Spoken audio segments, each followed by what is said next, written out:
শেষ মুহূর্তে দিল্লির সহযোগিতাও পাননি শেখ হাসিনা। জানাবো নতুন সরকার গঠন ও শেখ হাসিনার বিদায় নিয়ে সেনাপ্রধান যা বললেন,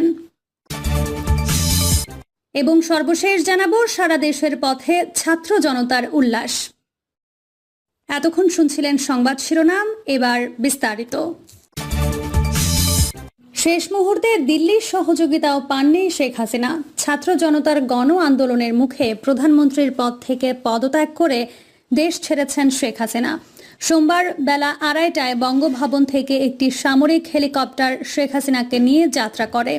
এ সময় তার সঙ্গে তার ছোট বোন শেখ রেহানা ছিলেন। সংশ্লিষ্ট সূত্র জানায় তারা হেলিকপ্টারে ভারতের পশ্চিমবঙ্গের উদ্দেশ্যে রওনা দিয়েছেন। সোমবার দুপুরে শেখ হাসিনার দেশ ত্যাগের পর গণভবন দখল করে নেয় ছাত্র জনতা। এরপর প্রধানমন্ত্রীর কার্যালয়ও দখল করে নেন তারা। বার্তা সংস্থা এএফপি জানিয়েছে, শেখ হাসিনা ও তার বোন শেখ রেহানা গণভবন থেকে নিরাপদ স্থানে চলে যান। শেখ হাসিনা যাওয়ার আগে একটি ভাষণ রেকর্ড করে যেতে চেয়েছিলেন, তিনি সেই সুযোগ পাননি। সূত্রের বরাতে ভারতীয় সংবাদ মাধ্যম আনন্দবাজার পত্রিকা জানিয়েছে, শেষ সময়ে শেখ হাসিনা নয়াদিল্লির সঙ্গে যোগাযোগ করেছিলেন, কিন্তু তাকে উদ্ধারের জন্য ভারত থেকে বাংলাদেশে বিমান পাঠানো হবে না বলে জানিয়ে দেয় নয়াদিল্লি। ভারতের তরফে জানানো হয়েছে, বাংলাদেশের আকাশ সীমায় ভারত কোনো বিমান পাঠাতে পারে না, কারণ তাতে আইন লঙ্ঘিত হতে পারে। ভারত থেকে জানানো হয়, শেখ হাসিনাকে আগে ভারতে পৌঁছতে হবে, তারপর সেখান থেকে তাকে দিল্লিতে নিয়ে যাওয়া যেতে পারে। হেলিকপ্টারে ঢাকা থেকে দিল্লি পর্যন্ত যাওয়া যায় না। এক্ষেত্রে তার নিকটবর্তী অবতরণ স্থান ছিল আগরতলা বিমানবন্দর। সেখানেই নেমেছেন শেখ হাসিনা। আগরতলা থেকে তাকে বিশেষ বিমানে করে দিল্লিতে নিয়ে যাওয়া হবে। নতুন সরকার গঠন ও শেখ হাসিনার বিদায় নিয়ে সেনাপ্রধান যা বললেন। বাংলাদেশ সেনাপ্রধান জেনারেল ওয়াকারুজ্জামান বলেছেন, শেখ হাসিনার পদত্যাগের পর সব দলের সাথে আলোচনা করে তারা একটা অন্তর্বর্তীকালীন সরকার গঠনের সিদ্ধান্ত নিয়েছেন এবং সেই সরকারের মাধ্যমেই দেশ পরিচালনা করা হবে। আমরা আজকে সুন্দরভাবে কথা বলেছি, প্রধান দলের নেতারা উপস্থিত ছিলেন। আমরা সুন্দর আলোচনা করেছি। এই আলোচনা ফলপ্রসূ হবে বলে মনে করছি। সুন্দর একটা অন্তর্বর্তী সরকার গঠন করে দেশ পরিচালনা করব। মাননীয় প্রধানমন্ত্রী পদত্যাগ করেছেন, এখন একটা অন্তর্বর্তী সরকার গঠন করে আমরা আমাদের কার্যক্রম পরিচালনা করব। বিকেল 4টার দিকে এক ব্রিফিংয়ে বলেছেন তিনি জানান, তিনি সব দলের নেতৃবৃন্দকে আমন্ত্রণ করেছিলেন এবং তাদের সাথে তার সুন্দর আলোচনা হয়েছে, যেখানে তারা একটি অন্তর্বর্তী সরকার গঠনের সিদ্ধান্ত নিয়েছেন। একটা অন্তর্বর্তী সরকার গঠন করব এবং এই সরকারের মাধ্যমে এদেশের সব কার্যকলাপ চলবে। আমরা এখন রাষ্ট্রপতির কাছে যাব, ওনার সাথে আলোচনা করে অন্তর্বর্তী সরকার গঠন করে দেশ পরিচালনা করব। সব হত্যা ও অন্যায়ের বিচারের অঙ্গীকার করে সেনাপ্রধান সবাইকে সেনাবাহিনীর প্রতি আস্থা রাখার অনুরোধ করেন। আমি সব দায়িত্ব নিচ্ছি, আপনাদের জান মাল, এবং আমি কথা দিচ্ছি আশাহত হবেন না। আপনাদের যত দাবি আছে সেগুলো পূরণ করব এবং দেশে শান্তি শৃঙ্খলা নিয়ে আসব। আপনারা আমার সাথে সহযোগিতা করেন। সেনা সদরে ব্রিফিংয়ের আগে তিনি বিভিন্ন রাজনৈতিক দলের নেতৃবৃন্দ ও সুশীল সমাজের প্রতিনিধিদের সঙ্গে বৈঠক করেন। তিনি জানান, ওই বৈঠকে জামায়াতের আমির, বিএনপি ও জাতীয় পার্টির নেতৃবৃন্দ জুনায়েদ সাকি ও ডক্টর আসিফ নজরুল উপস্থিত ছিলেন। তবে বৈঠকে আওয়ামী লীগের কেউ ছিল না বলে জানান তিনি। ভাঙচুর, হত্যা, মারামারি ও সংঘর্ষ থেকে বিরত থাকার আহ্বান জানিয়ে তিনি বলেন, তার কথা মতো চললেও একসাথে চললে তারা একটি সুন্দর পরিণতির দিকে এগিয়ে যেতে পারবেন। দয়া করে আমাকে সহায়তা করুন। মারামারি করে সংঘাতের মাধ্যমে আর কিছু পাবো না। সুতরাং দয়া করে সব ধ্বংসযোগ্য অরাজকতা ও সংঘর্ষ থেকে বিরত হন। ইনশাল্লাহ সবাই মিলে সুন্দর ভবিষ্যতের দিকে অগ্রসর হব। আপনারা একটু ধৈর্য ধরুন, আমাদের কিছু সময় দিন। আমরা সবাই মিলে সব সমস্যার সমাধানে সক্ষম হব। সংঘাত বাদ দিয়ে শান্তি শৃঙ্খলার পথে আসার অনুরোধ করে তিনি বলেন, দেশের অনেক ক্ষতি হচ্ছে, অর্থ সম্পদের ক্ষতি হচ্ছে এবং লোকজন মারা যাচ্ছে। এগুলো থেকে বিরত হন এবং আমাদের সহযোগিতা করুন। আমি সব দায়িত্ব নিচ্ছি, আপনারা আমাকে সহযোগিতা করেন, বলেন সেনাপ্রধান।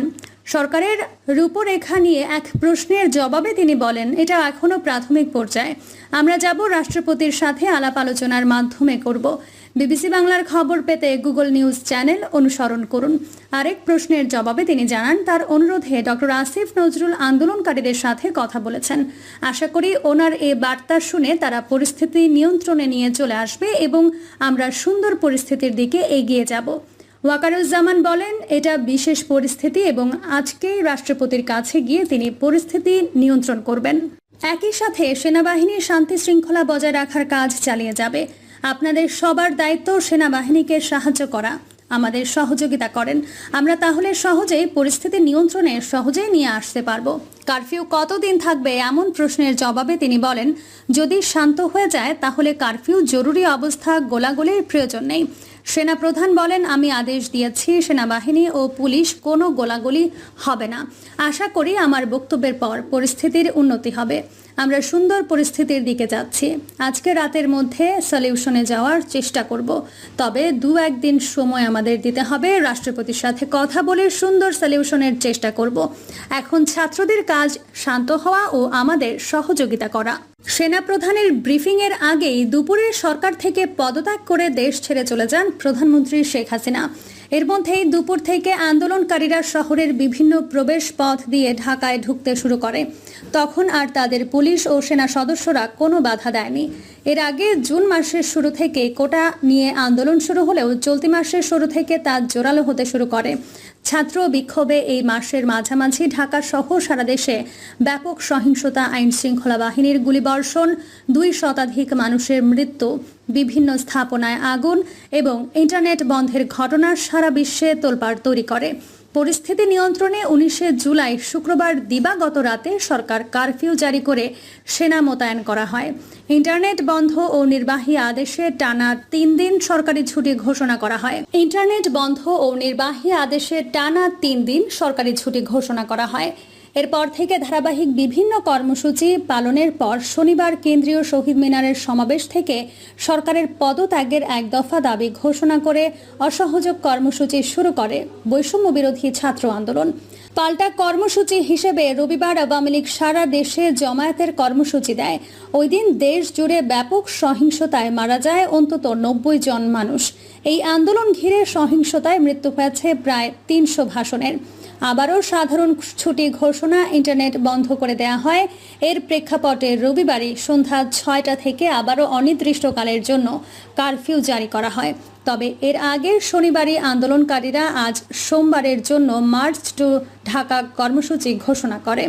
দুপুর পর্যন্ত ঢাকার প্রবেশ পথগুলো নিরাপত্তা বাহিনীর নিয়ন্ত্রণে থাকলেও দুপুরের পর থেকে উত্তরা সহ কয়েকটি এলাকা দিয়ে আন্দোলনকারীরা শহরের ভেতরে ঢোকার চেষ্টা করে। চাংখারপুল, রামপুরা ও বসুন্ধরা এলাকায় সংঘর্ষের খবর পাওয়া গেছে। তবে দুপুর নাগাদ ঢাকা পথঘাট আক্ষরিক অর্থেই আন্দোলনকারীদের নিয়ন্ত্রণে চলে যায়। হাজার হাজার মানুষকে ঢাকার প্রধান সড়কগুলো অবস্থান নিয়ে মিছিল করতে দেখা যায়। এর আগে গত 5 জুন হাইকোর্টে সরাসরি চাকরিতে কোটা বাতিল করে 2018 সালে দেয়া একটি পরিপত্র বাতিল করলে দেশে ছাত্র বিক্ষোভের সূচনা হয়। পরবর্তীতে সুপ্রিম কোর্ট হাইকোর্টের রায় বাতিল করে কোটা সংস্কারের নির্দেশনা দিলেও পুলিশের গুলি ও সহিংসতায় প্রায় 200 মানুষের মৃত্যুর প্রতিবাদে ও আটক শিক্ষার্থীদের মুক্তির দাবিতে 9 দফা দাবি জানিয়ে নতুন করে কর্মসূচি দিতে থাকে, যা শনিবার এসে 1 দফা অর্থাৎ সরকারের পতনের দাবিতে রূপ নেয়। সারা দেশের পথে পথে ছাত্র জনতার উল্লাস। প্রধানমন্ত্রী শেখ হাসিনার দেশ ত্যাগের খবর ছড়িয়ে পড়তে সারা দেশে উল্লাস শুরু হয়। রাজধানী ঢাকা সহ সারা দেশে উল্লাস করছেন সাধারণ মানুষ। পথে পথে ছাত্র জনতার সঙ্গে উল্লাসে অংশ নিয়েছেন হাজার হাজার মানুষ। সোমবার বেলা 2:30টায় বঙ্গভবন থেকে একটি সামরিক হেলিকপ্টার শেখ হাসিনাকে নিয়ে ভারতের উদ্দেশ্যে যাত্রা করেন। এই সময় তার সঙ্গে ছিলেন ছোট বোন শেখ রেহানা। সংশ্লিষ্ট সূত্র জানায়, তারা হেলিকপ্টারে ভারতের পশ্চিমবঙ্গের উদ্দেশ্যে রওনা দিয়েছেন। এদিকে বার্তা সংস্থা এএফপি জানিয়েছে, শেখ হাসিনা ও তার ছোট বোন শেখ রেহানা গণভবন থেকে নিরাপদ স্থানে চলে গেছেন। শেখ হাসিনা যাওয়ার আগে একটি ভাষণ রেকর্ড করে যেতে চেয়েছিলেন, তিনি সেই সুযোগ পাননি। এর আগে বেলা 2টার দিকে বিভিন্ন রাজনৈতিক দলের নেতা ও বিশিষ্ট ব্যক্তিদের সঙ্গে সেনা সদর দপ্তরে সেনাবাহিনীর প্রধান জেনারেল ওয়াকারুজ্জামান বৈঠক করছেন বলে জানা যায়। জাতীয় পার্টির সিনিয়র কো চেয়ারম্যান আনিসুল ইসলাম মাহমুদ ও দলটির মহাসচিব মুজিবুল হক চুন্নু সেনাপ্রধানের বৈঠকে ডাক পেয়েছেন। এদিকে ঢাকা বিশ্ববিদ্যালয়ের আইন বিভাগের অধ্যাপক আসিফ নজরুল ডাক পেয়েছেন বলে জানা গেছে। প্রিয় দর্শক, এই ছিল এখনকার সর্বশেষ সংবাদ। আপডেট সব সংবাদ পেতে চ্যানেলটি সাবস্ক্রাইব করে বেল আইকনটি ক্লিক করে রাখুন।